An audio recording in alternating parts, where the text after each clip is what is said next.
Hello all and welcome to the Cradle News Roundup, your one-stop shop for all news West Asia. My name is Esteban Carrillo. I am head of news for the Cradle. As usual, I'm joined by my colleagues, content creator and writer for the Cradle, Karim Shami, and content creator and social media manager for the Cradle, Sima Itaim.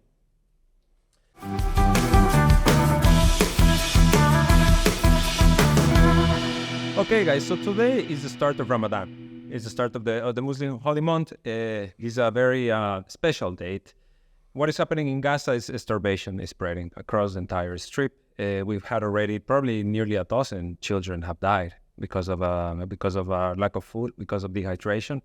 The situation is not getting any better at all. But we have a very bright, very new idea coming from the White House, which is they're going to build a port. They're going to build a port for Gaza. They say it's a temporary port, that it's going to be moved in by U.S. troops. It's going to be built at sea. It's supposed to be for humanitarian aid deliveries. It's going to take at least 60 days to be built, and it's going to be built by U.S. troops. But who's going to manage it, It's not going to be Palestinians. This is very clear. It's not going to be Palestinians.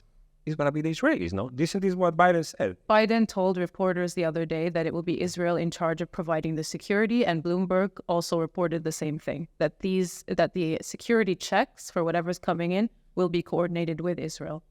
So that's just absurd, because it's Israel that is blocking the entry of aid. If humanitarian aid is not entering Gaza, it's not because there's not aid waiting to enter Gaza. There's hundreds of trucks that are being held up, and then build a port that it's not going to be handled by Palestinians, that it comes on top of the security belt in which they're splitting the Gaza Strip in two to block Palestinians from the south from reaching the north and vice versa.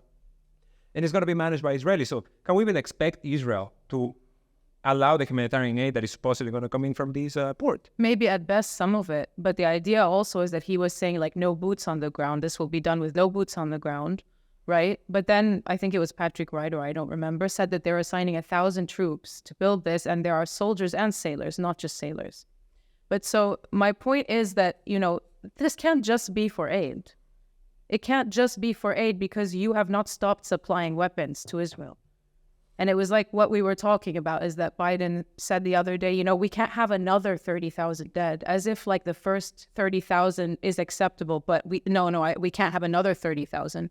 But, that aside, there is not really a red line when it comes to, Yeah, but because if there's another 30,000 deaths, it's going to be way too close to the election. It's going to be way too close to November. And this is the real thinking behind all of this, That's a part of it, I think. But also another thing is it points to a kind of permanent presence, or at least prolonged presence in Gaza. Because remember, we had Biden a couple of weeks ago saying, while eating ice cream, we're pushing for a ceasefire by next Monday.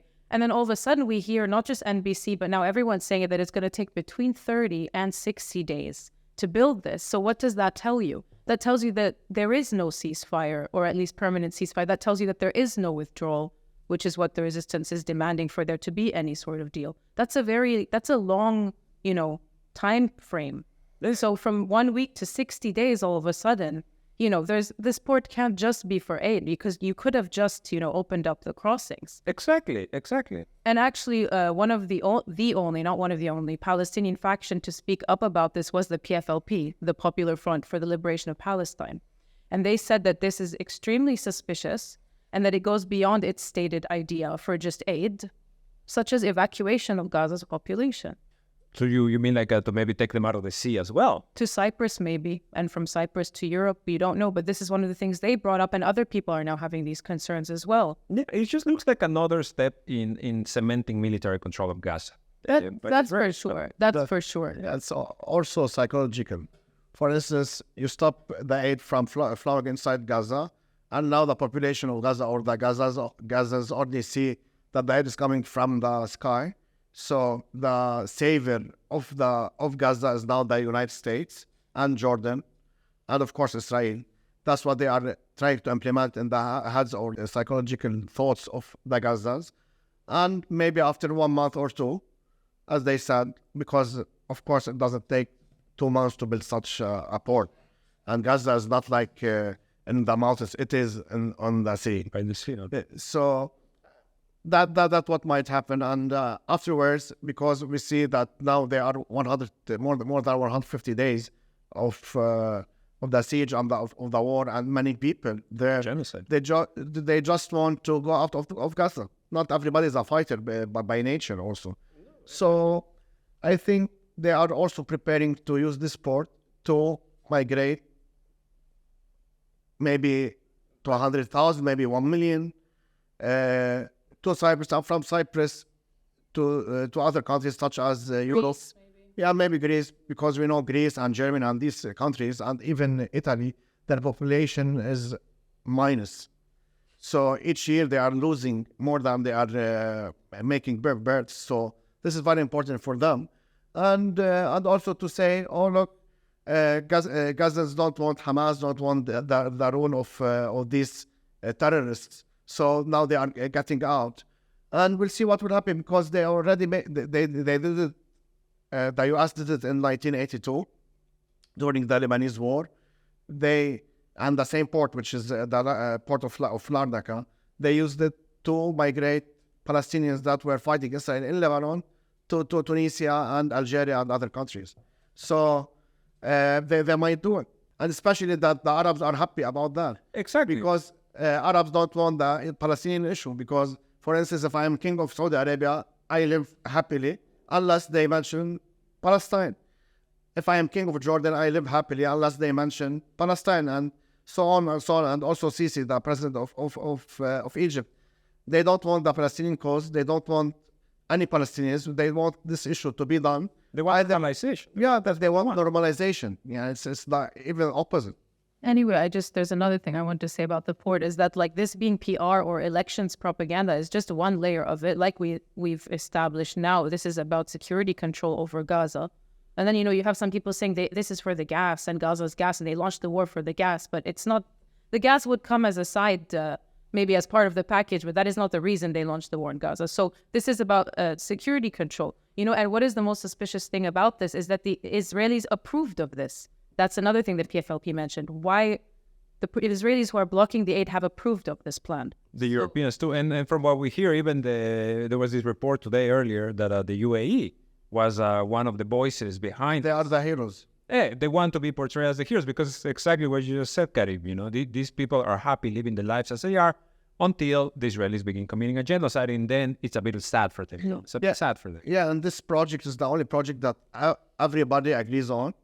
And usually we see like contradictions in their statements, whether it's Europeans, Israelis, or Americans, or officials from the US.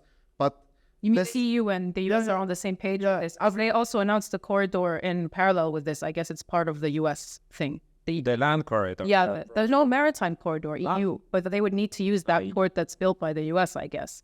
But they said the initiative is... Yeah, everything is like, via Cyprus. Like, like the deliveries might start from Cyprus. And then, what comes to mind to me is, first of all, this is, as you said, security control is a layer of it. The elections, they just a good look for Biden. It's another layer of it. There's also, what we have been seeing for the past 5 months, which is the ethnic cleansing of Gaza. And that just not includes the mass murder of civilians. It will also include the forced displacement of them. Exactly. And this just brings to mind what happened in Afghanistan in 2021, when you had all of these people, running behind the airplanes, the U.S. airplanes hanging onto the undercarriage. So many people were taken out. Where are they now? Some of them are still in hotels in Europe. Some of them are still in camps, in essentially, concentration camps in the UAE and in other countries. So what can the Palestinians expect out of this? This is not help. This is not help. This is whitewashing, genocide, ethnic cleansing, collective punishment.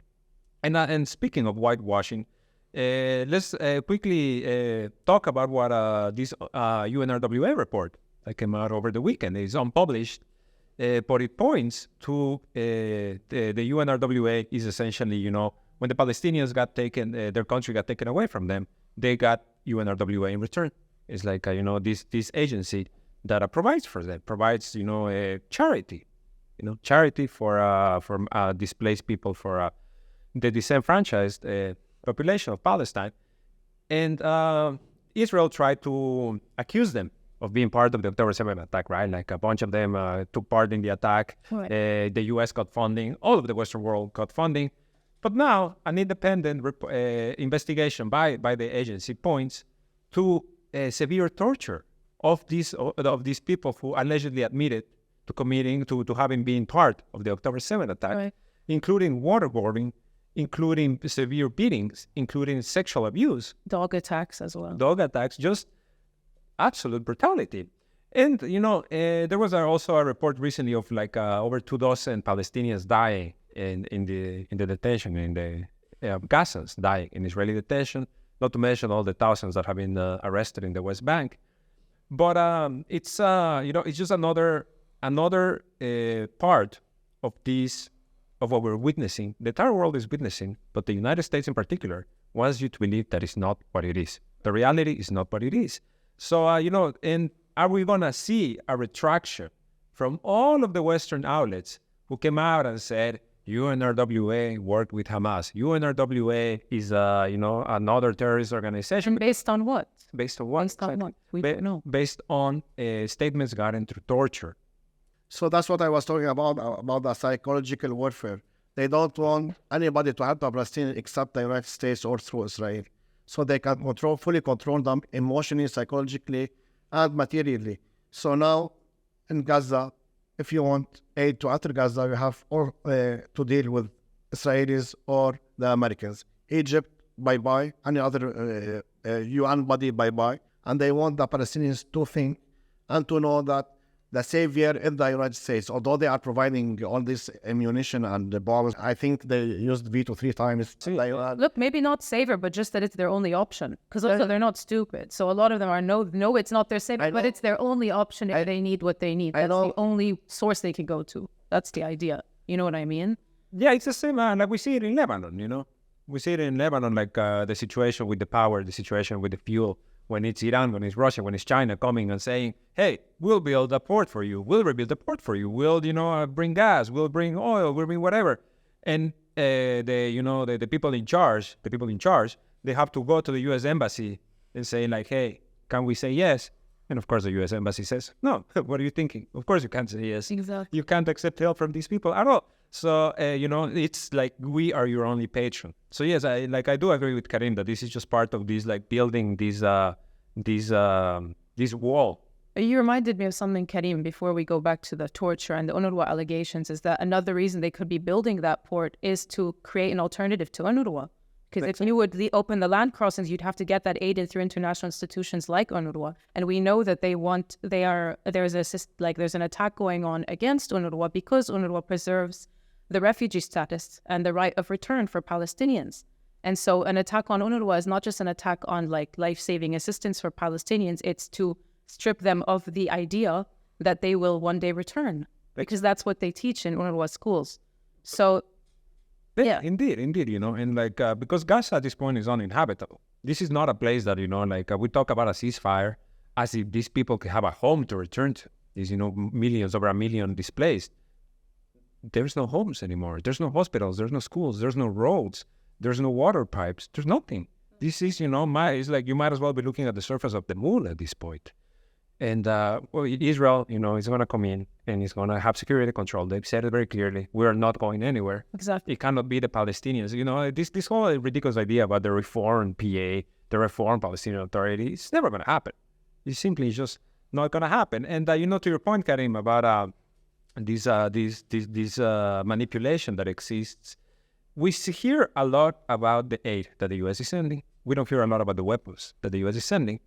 And there was just this new report last week, too, that disclosed that the White House, that is now trying to build a port to bring humanitarian aid in, has made over 100 weapon shipments secretly since October 7. There's only 2 that have been made public, but over 100 more have been just like, under the radar by using different loopholes, by using, we're only sending these amounts, we don't have to notify Congress, or by allowing Israel to dip into this arsenal that the U.S. keeps in Israel for, future conflicts.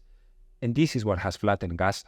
These are, in the large part, it's not Israeli-made weapons that are decimating Gaza. It's just like the U.S. keeps sending them. Then you have Joe Biden, he's extremely frustrated with Netanyahu. Supposedly. He's so frustrated with Netanyahu. Saying, oh my God, you just need to read CNN. The man is at his wit's end, but he keeps sending weapons. He's not that frustrated to stop sending weapons. But he's a bad effing guy, know? He talks about him in his back, behind his back, like, oh, I hate this. Oh, and I keep bringing it up, but it's because there were so many gems in it. But that PFLP statement about the port, that wasn't also, they also made the point that shows further that the rift, the widening gap between the Biden administration and Israel is just a smokescreen. It's a political thing that the U.S. and other countries use, because if whatever happens, they will blame it on Netanyahu, not on Israel, as if this is not the policy of Israel, this is the policy of this man. So they keep this same side. This is exactly what we're seeing. This is exactly what's happening. Well, like for people in the U.S. in particular, or in the the connected West, there's this concerted effort by the media to separate Israel from Netanyahu, as if they're not one and the same, as if Netanyahu didn't win elections, as if he doesn't have a significant majority in the Knesset, because it's not just like Netanyahu and then Itamar Ben-Gvir and then Bessar. They're all the same. They're all the same. It's not like Benny Gantz is a moderate. This man, Or Lapid. Or Lapid, exactly. These are the people who were, implementing these the illegal settlement expansions in the West Bank. These were the people that oversaw the violations of Al-Aqsa Mosque that eventually led to Al-Aqsa flood. They were the ones, fueling this crisis. Right. But now everybody wants to point to Netanyahu. Right. And they'll have you believe that Netanyahu is the only one opposed to a two-state solution. Yeah, that's the same thing that Erdogan is using. Whenever he talks about what's happening in Gaza or Palestine, he fails to mention Israel, and he mentions Netanyahu. So as if what's happening is all about Netanyahu, not about Israel. Although we know that Israel did the same in Lebanon, they did the same in West Bank before, and in Gaza before, and before, and before. This is nothing new, exactly. Yeah, and Syria, it's the same policy. Religious, secular, liberal, moderate, far right, it's all the same. It's all the same. It's a neo-colonial project. It's based on the dispossession of the native population. And supremacy. And supremacy, exactly, completely. So I think one last thing we should discuss is the speech on Friday by the Qassam Brigade spokesman Abu Obeida, in what was his longest speech since 7 October. And also he talked about many things, but I think the main takeaway from it was he called on all Palestinians in Gaza, in the West Bank, in occupied Jerusalem, and in the 1948 occupied territories to mobilize in defense of Al-Aqsa Mosque. Because as we said at the beginning, this is the start of the month of Ramadan. And the month of Ramadan over the past several years has been a very, very difficult month for Palestinians because of Israeli violations of this mosque. So, Sima, what can we take away besides this from what Abu Obeida taught? All right, it was a very loaded speech. It was very emotional. I'm not going to, you guys know me, I'm very emotional and passionate about this stuff, so I'm going to keep it more like practical. But first of all, it was his first filmed speech in over 50 days. It had been 50 days that he had only been releasing audio messages. So, there's always this, where is he okay kind of thing going on. So he finally came out and we saw him on camera. We didn't just hear him. But so other than what you said, which is not just mobilize in defense of Al-Aqsa, but move towards Al-Aqsa, despite the restrictions that they're trying to impose on you. So he called on everybody to basically, essentially ignore the restrictions that were put on them. And look, it's a very loaded speech. There was a lot of, thanks to the everyone, the fronts fighting, like the Yemen front, the Lebanon front, the Iraq front. There was a lot of shade thrown at the Arab countries who have done nothing for Gaza. But one of the most important things was that he reiterated the resistance's demands and said anything you hear about progress in negotiations is meaningless until they meet our demands. And he repeated those again. And those are, relief for our people, withdrawal from the Strip, withdrawal from the Gaza Strip, reconstruction, and the return of the displaced. And we know that there have been issues with, and there is the prisoners, of course, but the prisoners comes in the phase after that is agreed on. So that was also, I think, the biggest thing is that he kind of, addressed this, which happens during every war, but it's really taken on a kind of, aspect of psychological warfare more than ever during this war, which is where you have all these leaks and supposed, the media comes out and says, like, we're so close, we're so feeling so optimistic about this. And it's always Hamas's fault. Right, of course. It's always Hamas's fault and the ball is always in Hamas' court. Sources told Reuters. Yes. Sources told Sky News. Or you'll have, like, Egyptian intelligence says we're this close to a deal, or like Israeli Channel 13 says in a few hours we will have a deal. And then it's like, what this does to Gazans above all else is it's torture also if you think that you're close to it. There was one time where They put out that they were very close to a deal, and Gazans started celebrating. Like, so these things are not, it's not a joke, But it is for them, sadly, the way that is reported. And I think, yes, you're completely right. Because one very important thing about Abu Obeida's speech was that he really listed the main demands. Yeah. And the main demands are something that we have known for a while. This is not news. No. Like for us, it's not news. For anybody who reads the Cradle, it's not news. But for people who only may read CNN or may read, whatever mainstream outlet or listen to what the Israelis have to say, it's always Hamas's fault. It's always like, oh, Hamas, they're intransigent and they don't want to sign a deal. But what Hamas is asking is for a stop to the genocide. They are asking for a stop to hostilities, for a withdrawal from Gaza, so that aid can come in and aid can be freely distributed, Exactly. and for reconstruction to begin. This is their main demands. This is what Hamas, the source of all evil in the world. This is what they're asking for. This is why they're asking for a permanent ceasefire, because they know that if it isn't permanent, and by the way, now they are pushing now for a 6-week ceasefire again, the U.S. and so they know that they can come in and just resume, So how does that help their people in any way? It doesn't. It has to be a permanent ceasefire. But we know Israel's never going to leave Gaza. Can we even expect them to leave? We don't know if maybe that will be thwarted, but yes, their plan is to never leave. Their plan is to now never leave and to oversee They just finished building that road. Exactly. The bisecting, the road, Highway 749. They just announced today that they've finished building it. If they were withdrawing in a couple of days, what would they have built that for? Exactly. And this road, also worth mentioning, it included the destruction of residential neighborhood, of universities, of hospitals, just like flattening it. Like, we saw these images of the demolitions.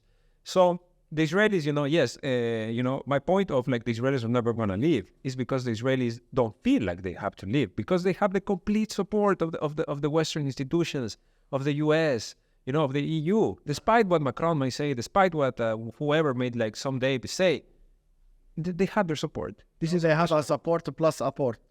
So support and port. Of course, support and apport. Yeah. Exactly. But I think, it's worth highlighting that how this is just being manipulated, how this is just being, that as if Hamas wants to fight this fight forever. They don't. They've been saying that.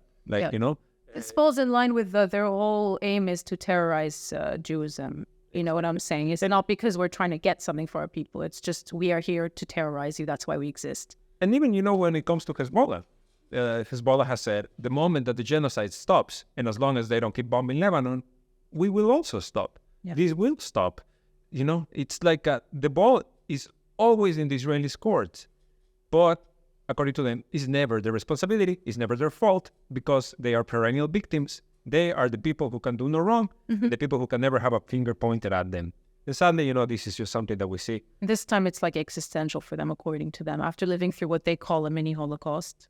55 9/11s by somebody's count that I saw. It's just like, so it's not like any other war where they can just withdraw again. Now it's like we have to make sure 7 October never happens here. We are going to be in there. We are going to change everything, even demographically. We're going to change Gaza. And this also is reflected in the support that exists inside Israel for what's happening in Gaza. You have these people saying, kill all the babies, kill all the children. There's not enough Gazans dying. We need to see more deaths. But their existence depends on there being no resistance.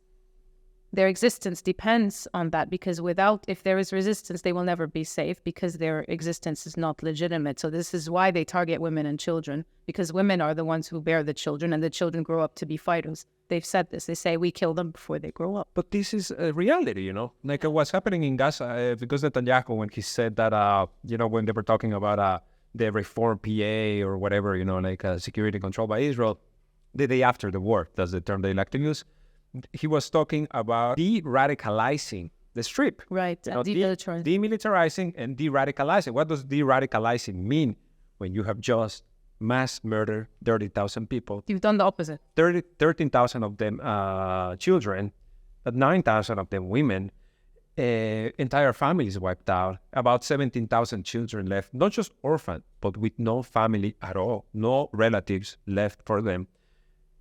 You are creating your own destruction. But this is not something that even, crosses their mind, it seems. Or if it does, it just inflames their desire for destruction more. Right. I don't know how after decades they haven't figured it out yet, that the more you do this, the more you're going to face resistance. You cannot de-radicalize by destroying a people. No, exactly. You don't know exactly. If you want the radicalization, you need to give people their dignity, their humanity, their access to basic needs, their self-determination. So this is one of the reasons that it is so important to support spaces such as this one. Please support the Cradle News Roundup, subscribe, leave a like. You can follow us on Instagram, on Telegram, on X. For the Cradle News Roundup, my name is Esteban Carrillo. I have been joined by Karim Shami and Sima Itaim.